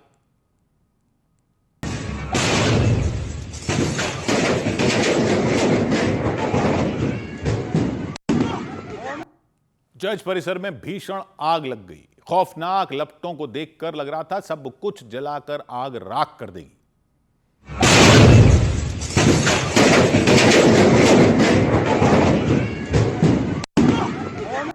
यह मेक्सिको के जलिस्को प्रांत में हुआ। कुछ लोगों ने फौरन इस घटना की जानकारी फायर ब्रिगेड को दी थी। फायर ब्रिगेड के कर्मचारियों ने कई घंटों की मेहनत की, तब जाकर आग पर काबू पाया जा सका। हालांकि तब तक काफी नुकसान हो चुका था। चर्च परिसर में रखी कई चीजें आग में जलकर राख हो गई। इधर पश्चिम बंगाल के आसनसोल में मेयर दफ्तर से ममता बनर्जी की फोटो हटा दी गई। राष्ट्रपति, प्रधानमंत्री और पश्चिम बंगाल के नए सीएम की फोटो लगा दी गई। आरोप लगा कि बीजेपी के कुछ कार्यकर्ता जबरदस्ती मेयर दफ्तर में घुस गए। उन्होंने वहां हंगामा खड़ा किया और तोड़फोड़ की। हालांकि बीजेपी ने इन आरोपों से इनकार कर दिया। बीजेपी ने आरोप लगाया कि टीएमसी के कुछ लोग बीजेपी कार्यकर्ता बनकर आए और वहां तोड़फोड़ की। इसकी वजह से मेयर दफ्तर में अफरा तफरी मच गई। दफ्तर में ममता बनर्जी की टूटी हुई तस्वीर दिखाई दी। आसपास कांच के टुकड़े पड़े हुए थे। दीवार पर प्रधानमंत्री मोदी की फोटो लगी दिखाई दी। इसके अलावा राष्ट्रपति द्रौपदी मुर्मू और पश्चिम बंगाल के नए मुख्यमंत्री शुभेंदु अधिकारी की फोटो भी दिखाई दी। आरोप लगाया गया यह सब कुछ बीजेपी के कार्यकर्ताओं ने किया। जबरदस्ती वहां घुस गए, ममता बनर्जी की फोटो हटा दी। हालांकि बीजेपी ने आरोपों को झूठा बताया और टीएमसी पर तोड़फोड़ का आरोप लगाया। पार्टी का इंस्ट्रक्शन है कुछ नहीं करने का। अभी बीजेपी का रंग लगा के टीएमसी लोग अभी घुस के क्या कर रहे हैं, उसके लिए तो हम लोग के ऊपर ब्लेम नहीं देना चाहिए। तो आसनसोल नगर निगम में हलचल बढ़ गई, भारी भीड़ जमा हो गई। बाहर पुलिस फोर्स तैनात हो गई ताकि दोबारा इस तरह की घटना ना हो। सौ बात की एक बात यह कि ईरान जो कर रहा है वो तो कर ही रहा है, अमेरिका जो कर रहा है वो भी कर ही रहा है, चीन जो कर रहा है वो भी कर ही रहा है। लेकिन हमें तो इन सब की करनी के अलावा जिसकी करनी की बड़ी मार पड़ने वाली है वो है इंडोनेशिया। अर्थव्यवस्था पर संकट के बादल पहले से ही आए हुए हैं। इंडोनेशिया ने ऐलान कर दिया कि उसके वहां से जो भी पाम ऑयल दुनिया के देशों को एक्सपोर्ट होगा वो वहां की सरकार की एजेंसी के जरिए ही होगा। यानी पाम ऑयल अपने देश से बाहर नहीं जाने देना चाहता अब इंडोनेशिया। तो हमारे लिए तो ये एक और स्ट्रेट ऑफ हॉर्मूज बन सकता है, क्योंकि हमारा तो पाम ऑयल आता ही ज्यादातर इंडोनेशिया से है। मतलब ईरान युद्ध की वजह से भारत में तेल का एक और बड़ा संकट खड़ा हो रहा है।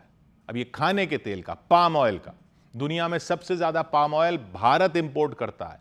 हर साल लगभग 95 लाख टन पाम ऑयल इस्तेमाल करता है भारत, और भारत में पाम ऑयल पैदा होता है सिर्फ 4 लाख टन से भी कम। यानी सारा बाहर से ही आ रहा है, क्योंकि पाम के पेड़ जिनसे पाम ऑयल बनता है उनको लगातार बारिश चाहिए होती है, बहुत पानी चाहिए होता है। तो ये दक्षिण पूर्व एशिया में बहुत ज्यादा होते हैं पाम के पेड़। उनसे तेल निकालकर पाम ऑयल बनाया जाता है और दुनिया भर में भेजा जाता है। भारत भी वहीं से लेता है, ज्यादातर इंडोनेशिया से और कुछ मलेशिया से। तो 90 लाख टन, हम कोई 90 लाख टन पाम ऑयल वहां से मंगाते हैं, और भारत में कुल खाने का तेल जो इस्तेमाल होता है उसका 40% ये पाम ऑयल है। क्योंकि एक तो ये बाकी खाने के तेलों से सस्ता पड़ रहा था अभी तक, और लंबे टाइम तक खराब नहीं होता था। तो कई परिवारों में सस्ते पाम ऑयल का इस्तेमाल होता है खाने पीने के लिए, खाना पकाने के लिए। अनुमान है देश के आधे परिवारों में खाना पाम ऑयल से बन रहा था, या ऐसे तेलों से बन रहा था जिनमें पाम ऑयल मिलाया हुआ होता था। और ये जो चिप्स, नमकीन, भुजिया, समोसे, वड़े, फ्रेंच फ्राइज, डोनट वगैरह जो डीप फ्राई होते हैं बाजार में, ये सब कंपनियां पाम ऑयल ही इस्तेमाल करती हैं, क्योंकि ये गर्म होने पर स्थिर भी रहता है और चीजें लंबे समय तक खस्ता रहती हैं, इसमें क्रिस्प रहती हैं। बिस्किट, कुकीज, केक, पेस्ट्री, बाकी बेकरी की चीजें, ये सब भी पाम ऑयल से बनती हैं।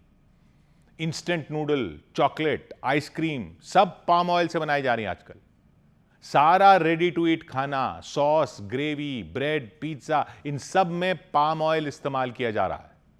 कुल मिलाकर यह समझ लीजिए कि खाद्य उद्योग में 70% से ज्यादा पाम ऑयल जाता है। होटल हो, रेस्टोरेंट हो, छोटी खाने पीने की दुकानें, ढाबे, स्ट्रीट फूड वाले, सब लोग फ्राई करने के लिए, तड़का लगाने के लिए बड़े पैमाने पर पाम ऑयल का इस्तेमाल करते हैं। और त्योहारों में तो मिठाइयों और तले हुए खाने की मांग बढ़ने से पाम ऑयल की खपत बहुत बढ़ जाती है। खाने की चीजों की बात नहीं है, साबुन, शैम्पू, बॉडी वॉश, इन सब में जो झाग बनता है वो झाग बनाने का काम इनमें मिला हुआ पाम ऑयल करता है। क्रीम में पाम ऑयल है, लोशन में पाम ऑयल है, मॉइस्चराइजर में पाम ऑयल है, आपकी लिपस्टिक में भी पाम ऑयल है, टूथपेस्ट तक में पाम ऑयल होता है, कपड़े धोने के साबुन में के पाउडर में भी पाम ऑयल से बनता है, वो पेंट में भी पाम ऑयल है। मतलब पाम ऑयल भारत की रोजमर्रा की जिंदगी में हर जगह घुसा हुआ है। सुबह की पूड़ी से लेकर शाम के बिस्किट तक, साबुन तक, शैम्पू तक, खाने की चीजों में इसका 70 से 90% इस्तेमाल होता है, बाकी साबुन, कॉस्मेटिक्स वगैरह और दूसरी चीजों में। मुख्य कारण यह है कि ये सस्ता रहा था अभी तक तो सस्ता ही चल रहा था। पाम ऑयल समझ लो अगर थोक में 125 रुपए लीटर होता था तो बाकी तेल 150, पौने 200 रुपए लीटर होते थे। दाम ऊपर नीचे होते रहते हैं, लेकिन मुख्य वजह पाम ऑयल की इस्तेमाल की यही है कि ये सस्ता पड़ रहा था और बड़ी मात्रा में मिल रहा था। अभी तक तो बड़ी मात्रा में मिल रहा था। भारत में इतना खाने का तेल का उत्पादन होता नहीं है, तो हमें तो ये बाहर से ही मांगना पड़ता है। सवाल ये कि ईरान युद्ध का इससे डायरेक्ट कनेक्शन कैसे हुआ? ये अगर दक्षिण पूर्व एशिया से आ रहा है, यानी इंडोनेशिया से आ रहा है, मलेशिया वगैरह से आ रहा है, तो उधर से आने पर स्ट्रेट ऑफ हॉर्मूज तो पड़ता नहीं है। वो क्यों रोक रहे हैं इसको? इंडोनेशिया अब क्यों नहीं बेचना चाह रहा है इसको?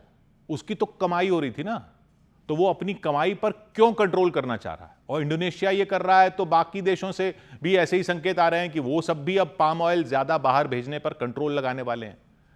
लेकिन वो क्यों? क्या करेंगे वो पाम ऑयल का? वो इसका डीजल बनाएंगे। पाम ऑयल से बायोडीजल भी बन जाता है, और इंडोनेशिया में तो डीजल में इसको मिलाया भी जाता है। 40% तक पाम ऑयल वाला डीजल मिलाते हैं वो। मलेशिया में भी बनाते हैं पाम ऑयल से डीजल, लेकिन अभी तक क्या था कि इससे डीजल बनाने से जो सस्ता था वो ओरिजिनल डीजल पड़ रहा था, वो ज़्यादा सस्ता पड़ रहा था, तो इससे क्यों बनाए? तो वो सोचते थे डीजल तो खाड़ी देशों से मंगा लो, इसको खाने के तेल के रूप में एक्सपोर्ट कर दो। बारिश बेहिसाब होती है वहां पर, खेती बढ़िया हो रही थी। लेकिन ईरान युद्ध ने सारी तस्वीर बदल दी है। कच्चे तेल की कीमतें बढ़ रही हैं, अनिश्चितता बढ़ गई है कि आगे क्या होगा, कब तक युद्ध चलेगा। युद्ध बंद भी हो गया तब भी हॉर्मूज पर टोल की बातें हो रही हैं। तो पेट्रोल डीजल का मामला तो बहुत ऊपर नीचे होता रहेगा, ये दिख ही रहा है। तो इन देशों ने सोचा कि अपना तेल खुद बनाने का हमारे पास तो रास्ता है, हम ये खाड़ी देशों के सहारे क्यों बैठे रहें। तो इंडोनेशिया ने ऐलान कर दिया कि वो अपने देश में डीजल में 50% पाम ऑयल मिलाकर बायोडीजल बनाना जा रहा है। मतलब डीजल में 50% बायोडीजल बना देगा, पाम ऑयल वाला। पहले वो डीजल में 40% पाम ऑयल मिला रहा था, उसको कह रहा था B40, अब उसे बढ़ाकर 50% करने वाला है, यानी B50 चलेंगी वहां गाड़ियां। सीधा मतलब है कि इंडोनेशिया अपना ज्यादा से ज्यादा पाम ऑयल अपने देश में ही बायोडीजल बनाने के लिए इस्तेमाल करेगा, ताकि विदेश से डीजल इंपोर्ट न करना पड़े और ऊर्जा में वो आत्मनिर्भर हो जाए। और इंडोनेशिया दुनिया का सबसे बड़ा पाम ऑयल पैदा करने वाला देश है। वहां के किसान लाखों टन पाम ऑयल बनाते हैं। पहले वो इसका बड़ा हिस्सा भारत भेज रहे थे, चीन भेज रहे थे, यूरोप देशों को एक्सपोर्ट कर रहे थे, लेकिन अब B50 प्रोग्राम शुरू होने वाला है। हर साल करीब 15 लाख टन से ज्यादा पाम ऑयल को बायोडीजल में वो लगा देंगे, यानी विदेश में जाने वाला पाम ऑयल कम हो जाएगा। इसलिए वहां की सरकार कह रही है कि अब जो पाम ऑयल भेजा जाएगा वो उनकी सरकार की एजेंसी के जरिए जाएगा, कंट्रोल में जाएगा। तो ये बड़ी समस्या बन सकती है भारत जैसे देशों के लिए। हम दुनिया के सबसे बड़े पाम ऑयल इंपोर्टर हैं, सबसे ज्यादा दुनिया में पाम ऑयल हम खरीदते हैं। हमारा 55 से 60% खाने का तेल आयात होता है, बाहर से आता है, और उसमें सबसे ज्यादा यानी लगभग 84% इंडोनेशिया और मलेशिया से पाम ऑयल आ रहा है, ज्यादातर इंडोनेशिया से। अगर इंडोनेशिया अपना पाम ऑयल बायोडीजल में इस्तेमाल करेगा तो भारत को पाम ऑयल वो कम मिलेगा। सप्लाई कम होने से कीमतें और बढ़ सकती हैं। पहले ही ईरान युद्ध की वजह से शिपिंग का खर्चा भी बढ़ा हुआ है। अब इस B50 पॉलिसी से पाम ऑयल और महंगा भी हो जाएगा और मिलना भी मुश्किल लग रहा है। वो दे ही नहीं रहा है इंडोनेशिया। और मलेशिया भी इसी रास्ते पर चलने वाला है, वो भी अपने बायोडीजल प्रोग्राम को बढ़ा रहा है। अभी वो B10 बनाता है। अभी मलेशिया में 10% पाम ऑयल मिलाते हैं डीजल में, अब वो भी 15% कर रहे हैं। B15 और आगे B20 की तरफ जा रहे हैं। तो ये दोनों देश दक्षिण पूर्व एशिया के अब पाम ऑयल को खाने के तेल के बजाय ईंधन बनाने में ज्यादा लगाना चाहते हैं, क्योंकि कच्चा तेल महंगा होता जा रहा है और मुश्किल होता जा रहा है। सरकार और व्यापारी भारत में पहले ही स्टॉक बढ़ा रहे हैं, लेकिन अगर यह स्थिति 3-6 महीने तक रही ना, तो भारत में खाने के तेल, वनस्पति, बिस्किट, नमकीन, साबुन, सबकी कीमतें बढ़ सकती हैं। यानी ये युद्ध हर तरफ से आम आदमी का तेल निकाल रहा है और हर तरह का तेल निकाल रहा है।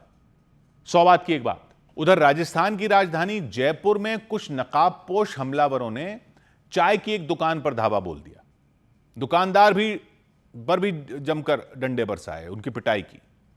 कुछ लोग चाय पीने के लिए दुकान के पास खड़े थे, उनके लिए चाय बना रहे थे दुकानदार। 2 गाड़ियां वहां आकर रुकी, 7 लोग बाहर आए, उनके हाथों में बड़े बड़े डंडे थे। हमलावरों को देखकर लोग खौफ से भर गए। उन लोगों ने दुकान के पास खड़े लोगों को हटने का इशारा किया, वो भी डर से किनारे हो गए। जब तक कुछ दुकानदार समझ पाता, उन लोगों ने वहां तोड़फोड़ शुरू कर दी, डंडों की बरसात कर दी, काउंटर पर रखे सारे कुल्हड़ फोड़ दिए, सारा सामान तहस नहस कर दिया। हमलावरों ने अपनी पहचान छिपाने के लिए चेहरे ढक रखे थे ताकि कोई उन्हें पहचान न सके। हमले के डर से दुकानदार नीचे बैठ गए। तभी एक व्यक्ति ने चाय के बर्तन पर डंडा मारा और वो बर्तन उनके ऊपर गिर गया। इतने में दूसरे व्यक्ति ने दुकान का दरवाजा खोला और दुकानदार की पिटाई शुरू कर दी, उन पर डंडे बरसाए। उन लोगों ने एक के बाद एक हमले किए। एक व्यक्ति दुकान के अंदर घुस गए, दुकानदार को बेरहमी से पीटते दिखे। हालांकि दुकानदार ने उनका डंडा पकड़ लिया, खुद को बचाने की कोशिश की। तभी वो हमलावर उन्हें बाहर घसीटने की कोशिश में जुट गए। दूसरे हमलावर भी उन पर डंडे बरसाने लग गए। थोड़ी देर बाद वो लोग वहां से भाग निकले। हालांकि दुकानदार ने उन लोगों का पीछा करने की कोशिश की, लेकिन तब तक वो गाड़ियों में बैठकर फरार हो चुके थे।